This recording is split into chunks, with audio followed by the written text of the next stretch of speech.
And welcome back. And right now we're going to talk about a very, very touchy subject, and that is royalties that are paid to musicians. And the SABC, as the biggest broadcaster, not only in this country, but of course on the African continent, the SABC last year sometime found itself in a bit of puddle because they had not paid royalties to some of the artists and owners of music. But of course there have been some developments since then, and we're going to talk about those with our guests here with us this morning.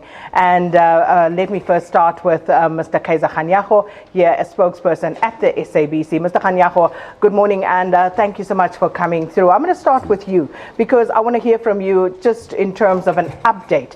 Where have we been with regard to the payment of royalties to artists? There are two types of payments. We have been paying for the composers through SAMRO. That has been happening over a period of time. But today, the historic news that we are bringing today is that for the first time, we are paying what we call needletime, which is basically translated into airplay. The music that we play on our platform. This has never happened before, that we pay because there's been some negotiations happening, there have been court cases happening, and the final decision that we pay 3% of the revenue was done in 2014. That is why the payment we're talking about today is the payment for the financial year 2014-2015 that we are going to be giving, or we have just given, to IMPRA, who is the collecting agencies. We've got two of them, IMPRA and SAMPRA, but today the ones that have agreed with us are IMPRA, and we are making the payment to them, which makes it historic. And of course, a representative from IMPRA here with us this morning. We have Mr. Dodo Munamudi. Thanks so much for coming through as well. Let's just start with a bit of technicality here and getting the definition out of the way here for the benefit of everybody listening and viewing this morning. So what do we mean by needle time? And also just in terms of collecting these funds on behalf of artists, what is your role as IMPRA? Thank you very much, and good morning to the viewers at home. The name needle time, it was actually derived from a needle. Remember, in many years ago, we used to use vinyls, so there used to be a needle that is running on top of it. Now that is our needle time, it's airplay. And that right has solely been established in our country to develop our local performers and producers. Now, our role as IMPRA has always been to represent both the performers and the producers. You may know that previously there hasn't been any collecting society that represents both the parties. Now, out of those kind of challenges, where then this collecting society was then bred to say, we need a collecting society that will ensure that there is fair equity between the two parties. And also for the previous years, there's always been a challenge of sharing, between the performer and the artist. And this is why you found that most of the royalties were being handed over to the producers, with the thinking that the producers will then pay the artists, which has never been the case. And this is why then we came together as the industry to register a collecting society called IMPRA, the ones that represent both the performers and the producers, in making sure that there's equity, there's also an equal sharing of those kind of royalties. And just with regard to the amount and the payment in question here, Mr. Kganyago, how much did you actually pay out? We have a split. I can only talk about percentages. We have taken 3% of the revenue for that financial year, which came up to a figure after tax of about 22 million. And then IMPRA is getting 75% of that because of the music that we played during that time is from people that are members of IMPRA. And then SAMPRA is disputing that. And we are saying to them, we'll wait for them to give us the split that they think we should do, and then we'll take it from there. If we're keeping the 25% here with us at the SABC until we finalize the issues with SAMPRA. Minister Nathi Mthethwa, the Minister of Arts and Culture, thanks for coming through as well. This, of course, is a very intricate situation that we are dealing with here. We are talking about people's livelihoods, and very often we see that the department has to come to the aid of artists who actually die paupers in this country when they have not been paid. And this speaks to the heart of that issue, because SAMPRA that Mr. Khanyago just mentioned, they were owed 52.7 million rand by the SABC last year, as per SABC's submission to SCOPA last year. So what do you make of these latest developments here? Well, thanks, Sakina.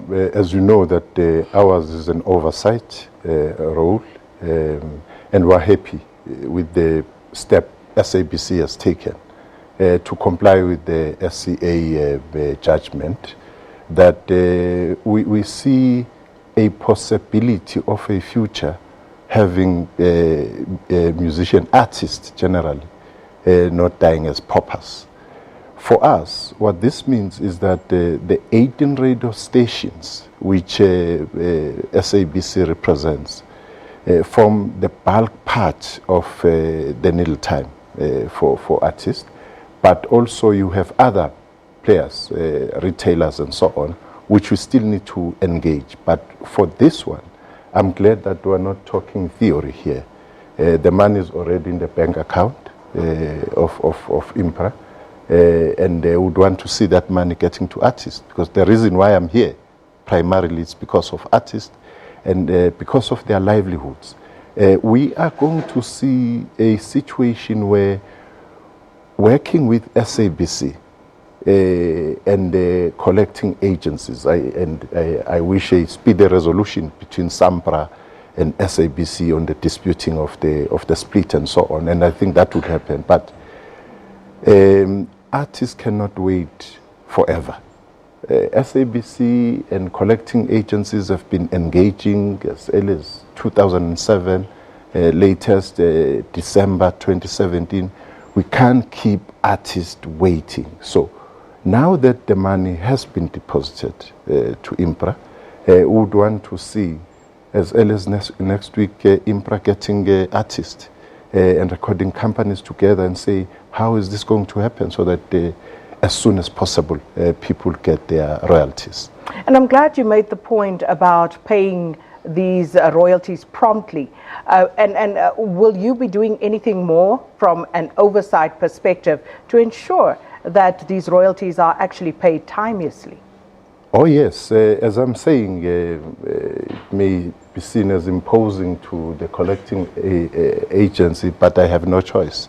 I'll have to follow up to ensure that, as I say, next week they start the consultation, they get artists, they talk to people.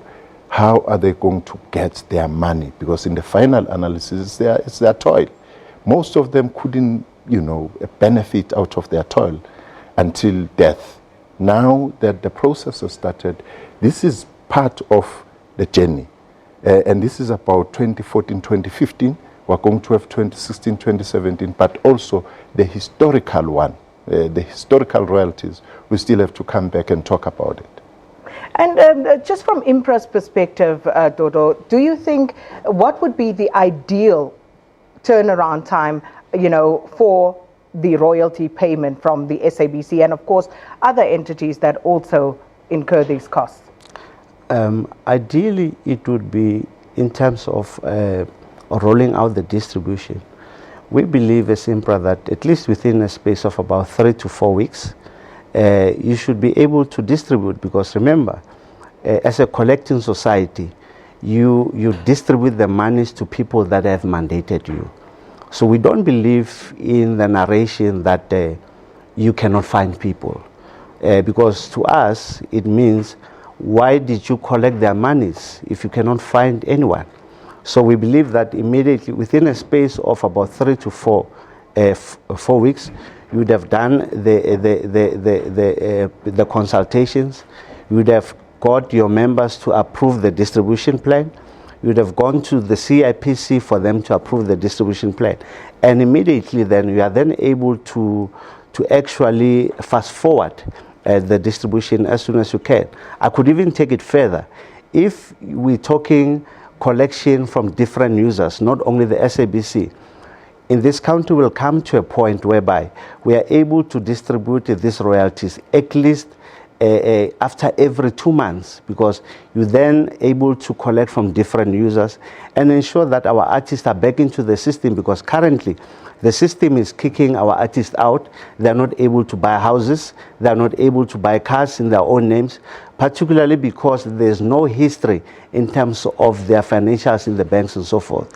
So if we can pull it together, all the collecting agencies, we can ensure that we're changing the regime of the livelihood of our artists. Minister, I can see you want to come in there. Yeah.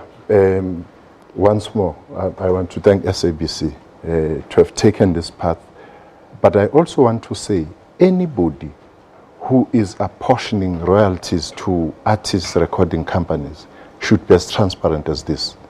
Because others would give collecting agencies and other people the portion of artists.